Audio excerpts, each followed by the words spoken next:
Revolution মানে বেলেগ একো নহয়, it is the motion of the earth around the sun. মানে আমাৰ আৰ্থটো ছানৰ চাৰিওফালে ঘূৰি থাকে আৰু ঘূৰি থকাতে এটা অৰ্বিটত ঘূৰি থাকে। তো এইটোকে কয় এপহিলিয়ন আৰু পেৰিহিলিয়ন। যেতিয়া আৰ্থৰ পৰা ছানৰ পৰা আৰ্থটো দূৰত থাকে তেতিয়া আমি এপহিলিয়ন বুলি ক'ম, আৰু যেতিয়া ছানৰ চবচে ওচৰত থাকিব তেতিয়া কি বুলি ক'ম, পেৰিহিলিয়ন পজিশ্যন বুলি ক'ম।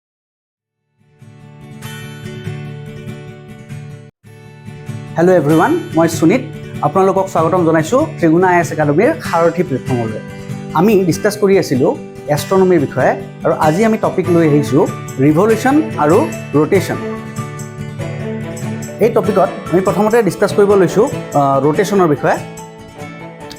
ৰ'টেশ্যন মানে বেলেগ একো নহয়, it's the spinning of the earth.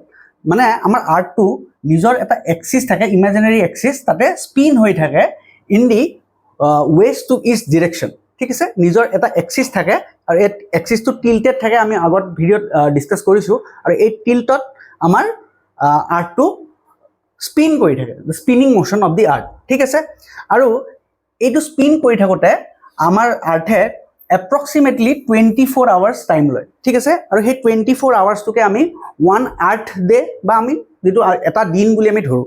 ঠিক আছে, তাৰপিছত এই এক্সিছটো যিটো টিল্ট হৈ আছে আৰ্থটো, এইটো আমাৰ কৈছোঁ আমি 23.5 ডিগ্ৰী বুলি আমি আগতে কৈছোঁ যে আৰ্থটো অলপ টিল্ট হৈ থাকে, চিধা হৈ নাথাকে, অলপ টিল্ট হৈ থাকে। ঠিক আছে, তাৰপিছত যিটো স্পীড হয়, speed of rotation is almost 1600 kilometre per hour স্পীডত আমাৰ আৰ্থটো ৰ'টেট হৈ থাকে। তাৰপিছত এই যে ৰ'টেশ্যনটোৰ কাৰণে আমাৰ বিভিন্ন জেগাত বিভিন্ন টাইম ফ্ৰেম হয়, বিকজ আমাৰ ছানলাইটটো এটা জেগাৰ পৰা পৰি থাকে, গতিকে ক'ৰবাত দিন হয়, ক'ৰবাত ৰাতি হয়। গতিকে তেনেকৈ কৰি এই ৰ'টেশ্যনৰ ওপৰত ভিত্তি কৰি আমাৰ আৰ্থক 24টা টাইম জ'নছত ডিভাইড কৰা হয়। তাৰপিছতে এই ৰ'টেশ্যনৰ কাৰণে আমাৰ দিন আৰু ৰাতি হয়। যোনফালে ছানলাইট পৰি থাকিব সেইফালে দিন হ'ব, যোনফালে অন্ধকাৰ থাকিব সেইফালে ৰাতি হ'ব। তাৰপিছতে ডিৰেকশ্যনটো অলৰেডি ক'লোঁ মই, it is in the west to east direction. আমি যেতিয়া আকাশলৈ চাওঁ আমি দেখোঁ যে সূৰ্যটো ইষ্টৰ পৰা ৱেষ্টলৈকে গৈ আছে। একচুৱেলি ছানটো মুভ কৰি নাথাকে, আমাৰ আৰ্থটোহে ৰ'টেট কৰি থাকে।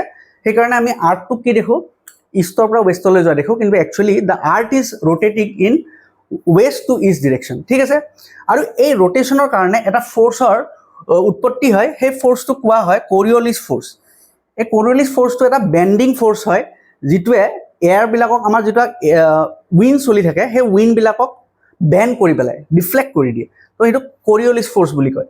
আৰু এই ৰ'টেশ্যনৰ কাৰণে আমি টাইডছ দেখা পাওঁ। মই আপোনালোকক আগতে টাইডছৰ কথা কৈছিলোঁ, হাই টাইডছ, ল' টাইডছ। এই ৰ'টেশ্যনো এটা one of the reason for the tides. ঠিক আছে, এই ৰ'টেশ্যনৰ লগত এটা টপিক আমি পঢ়িব লাগিব, সেইটো কোৱা হয় circle of illumination. Circle of illumination মানে আমাৰ যিটো দিন আৰু ৰাতি, এইমাত্ৰ ক'লোঁ ৰ'টেশ্যনৰ বিষয়ে কাৰণে আমাৰ দিন আৰু ৰাতি হয়। ধৰি লওক ইয়াতে আমাৰ সূৰ্যটো আছে, যদি এইটো ডিৰেকশ্যনত আমাৰ সূৰ্যৰ লাইটটো ইফালে পৰি আছে, তো যোনটো জেগাত লাইট পৰি থাকিব যোনটো ফালত, সেইফালে আমাৰ দিন হ'ব, আৰু যোনটো ফালে আমাৰ শ্বেডো এৰিয়া হ'ব সেইটো আমাৰ ৰাতি হ'ব।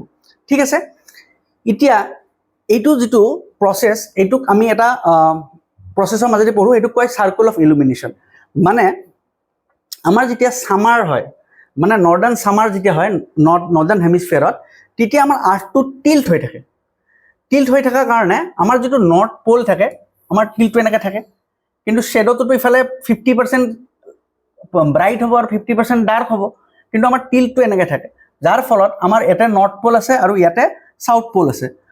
এতিয়া এইটো এনেকৈ টিল্টটো থকাৰ কাৰণে এইটো ৰ'টেট হৈ আছে, কিন্তু আমি দেখিম যে এই যিটো নৰ্থ প'ল আছে, এইটো যিমানে ৰ'টেট নকৰক কিয়, এই নৰ্থ প'লটো সদায় ছানক ফেচ কৰিয়ে থাকিব, আৰু এই ছাউথ প'লটো সদায় ছানৰ পৰা আঁতৰিয়ে থাকিব ডিউৰিং আমাৰ ছামাৰ মান্থছ, যেতিয়া নৰ্দাৰ্ণ ছামাৰ হয়। ঠিক আছে, গতিকে আমি নৰ্থ প'লত কি দেখিম, 24 আৱাৰ্ছ ডে দেখিম, আৰু ছাউথ প'লত আমি 24 আৱাৰ্ছ নাইটে দেখা পাম ডিউৰিং দি নৰ্দাৰ্ণ ছামাৰ।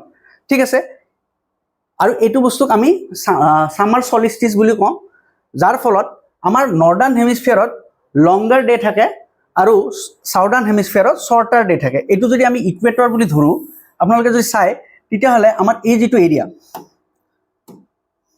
আমাৰ চাবচোন এই যে এইটো এৰিয়া এটা ডাঙৰ এৰিয়া, মানে এটা লাৰ্জাৰ এৰিয়াত আমাৰ ব্ৰাইট এৰিয়া আছে আৰু এটা স্মলাৰ এৰিয়াত আমাৰ ইফালে সাউদাৰ্ণ হেমিস্ফিয়াৰত ব্ৰাইট এৰিয়া আছে। তাৰমানে সাউদাৰ্ণ হেমিস্ফিয়াৰত কি হ'ব, শৰ্টাৰ ডে আৰু নৰ্দাৰ্ণ হেমিস্ফিয়াৰত লংগাৰ ডে হ'ব। ঠিক তেনেকৈ আমি যদি নৰ্দাৰ্ণ উইণ্টাৰৰ সময়ত আমি চাবলৈ যাওঁ তেতিয়া কি দেখিম, বিকজ অফ দ্য টিল্ট আমাৰ যিটো নৰ্থ পল আছে এই নৰ্থ পলটো সদায় ডাৰ্ক এৰিয়াত থাকিব আৰু আমাৰ যিটো সাউথ পল আছে সেইটো সদায় ব্ৰাইট এৰিয়াত থাকিব। গতিকে ডিউৰিং দি আমাৰ যিটো উইণ্টাৰ সলিষ্টিচ থাকে তেতিয়া আমি দেখিম যে সাউদাৰ্ণ যিটো হেমিস্ফিয়াৰ আছে এইটো এটা ডাঙৰ এৰিয়াত আছে আৰু নৰ্দাৰ্ণ হেমিস্ফিয়াৰটো এটা কম এৰিয়াত আছে। Therefore, the northern hemisphere will have shorter day আৰু the southern hemisphere will have longer day. ঠিক আছে, এইটো যিটো প্ৰসেস এইটোকে কোৱা হয় সাৰ্কেল অফ ইলুমিনেশ্যন। মানে লংগাৰ ডে শৰ্টাৰ মানে ডে এইটো যিটো আমি কওঁ যে উইণ্টাৰত আমাৰ নৰ্দাৰ্ণ হেমিস্ফিয়াৰত শৰ্টাৰ ডে থাকে বাট সাউদাৰ্ণ হেমিস্ফিয়াৰত লংগাৰ ডে থাকে। এইবোৰ কিহৰ কাৰণে হয়, because of the circle of illumination. ঠিক আছে, আৰু এইটো কাৰ লগত ভিত্তি কৰি হৈ থাকে, আমাৰ যিটো tilt of the earth plus rotation of the earth. ঠিক আছে, এতিয়া আমাৰ যিটো ৰিভলিউশ্যন আছে, ৰিভলিউশ্যনৰ বিষয়ে যদি আমি জানিব চেষ্টা কৰোঁ তেতিয়াহ'লে ৰিভলিউশ্যন মানে বেলেগ একো নহয়, it is the motion of the earth around the sun. মানে আমাৰ আৰ্থটো ছানৰ চাৰিওফালে ঘূৰি থাকে আৰু ঘূৰি থকাতে এটা অৰ্বিটত ঘূৰি থাকে।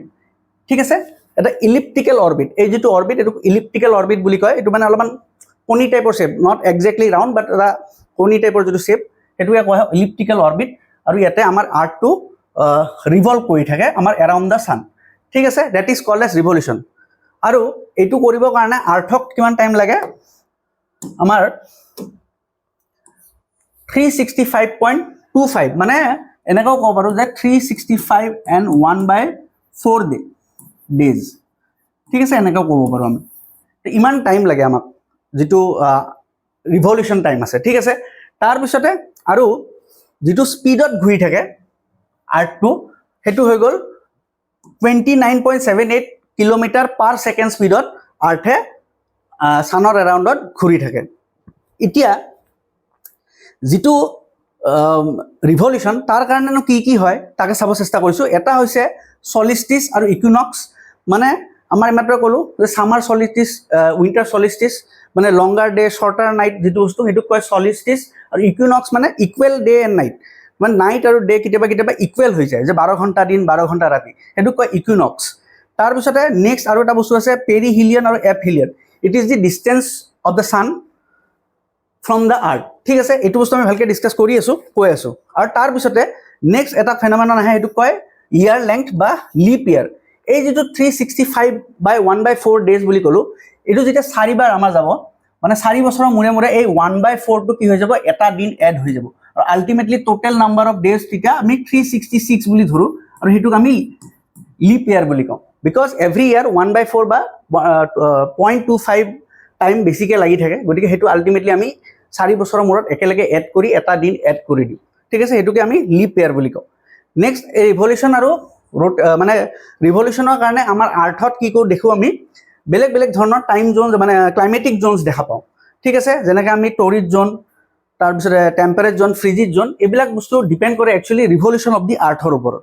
ঠিক আছে, এতিয়া আমি চাব বিচাৰিছোঁ পেৰিহিলিয়ন, এপহিলিয়ন আৰু সলিষ্টিচৰ বিষয়ে। এইটো চাই লওঁ। যিটো আমাৰ পেৰিহিলিয়ন আৰু এপহিলিয়ন বুলি কৈছোঁ সেইটো বেলেগ একো নহয়, it is a distance from the sun. মানে যিটো আমাৰ অৰ্বিট আছে সেই অৰ্বিটটো প্ৰথমটো হৈ গ'ল ইলিপ্টিকেল অৰ্বিট, প্লাছ আৰ্থটো সদায় ইকুৱেল ডিষ্টেঞ্চত নাথাকে। কেতিয়াবা কেতিয়াবা আৰ্থটো ছানৰ অলপ ওচৰলৈ গুচি যায় আৰু কেতিয়াবা কেতিয়াবা ছানৰ পৰা দূৰত গুচি যায়। যেতিয়া আৰ্থটো ছানৰ ওচৰত থাকে তেতিয়া অলমষ্ট 147 মিলিয়ন কিলোমিটাৰ্ছ দূৰত থাকে। ঠিক আছে, এইটো যিটো ডিষ্টেঞ্চ ফ্ৰম দ্য ছান এইটো হৈ যায় আমাৰ 3 জানুৱাৰীৰ সময়ত। যেতিয়া আমাৰ জানুৱাৰী 3 থাকে তেতিয়া সেই পজিশ্যনটোক পেৰিহিলিয়ন পজিশ্যন বুলি কোৱা হয়। পেৰিহিলিয়ন পজিশ্যন মানে it is the shortest distance from the sun, মানে আৰ্থ আৰু ছান একদম ক্ল'জ থাকে সেইখিনি সময়ত। ঠিক আছে, তাৰপিছতে এপহিলিয়ননো কি বস্তু, এপহিলিয়ন হৈ গ'ল যেতিয়া ছানৰ পৰা আৰ্থটো দূৰলৈ গুচি যায় বিকজ অফ দ্য অৰ্বিট। সেইটো হৈ যায় অলমষ্ট 152 মিলিয়ন কিলোমিটাৰ্ছ।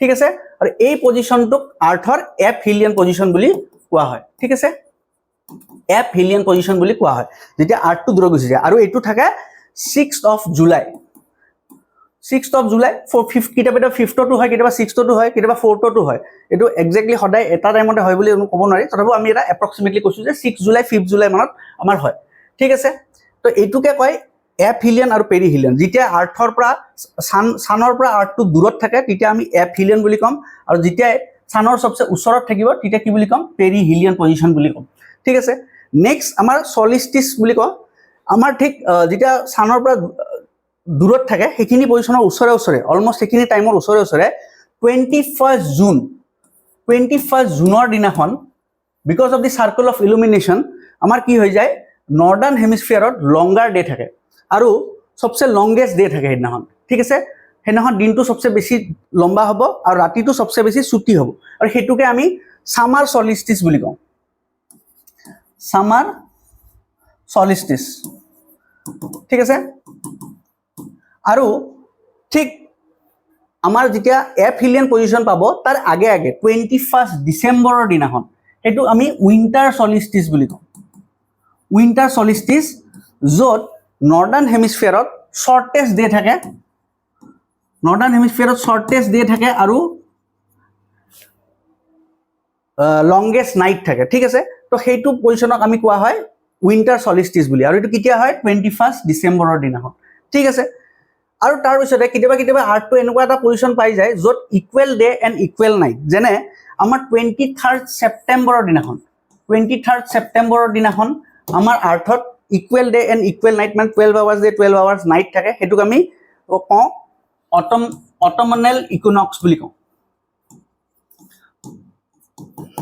অটমনেল ইকুনক্স বুলি কওঁ সেইটো হৈ যায় 23rd ছেপ্টেম্বৰৰ দিনাখন আৰু 21st মাৰ্চৰ দিনাখন আমাৰ হৈ যায় বাৰ্নাল ইকুনক্স বা আমি স্প্ৰিং ইকুনক্স বুলিও কওঁ স্প্ৰিং ইকুনক্স সেইদিনাখনো আমাৰ কি হৈ যায় 12 আৱাৰ্ছ ডে 12 আৱাৰ্ছ নাইট মানে ইকুৱেল ডে ইকুৱেল নাইট ঠিক আছে গতিকে এইকেইটা হৈ গ'ল আমাৰ যিকেইটা ইকুনক্স আৰু সলিস্টিস প্লাছ এপ হিলিয়ান আৰু পেৰি হিলিয়ান ঠিক আছে তো ৰোটেশন আৰু ৰিভলিউশনৰ লগত এইকেইটাই ফেনোমেনন যিকেইটা আমি জানিব লাগে গতিকে এইখিনিতে মই ভিডিঅ'টো সামৰিব লৈছোঁ যদি আমাৰ ভিডিঅ'টো চাই আপোনালোকৰ হেল্পফুল হৈছে তেতিয়াহ'লে আমাৰ চেনেলটো লাইক এণ্ড শ্বেয়াৰ কৰিব আৰু ছাবস্ক্ৰাইব কৰিব নাপাহৰিব ধন্যবাদ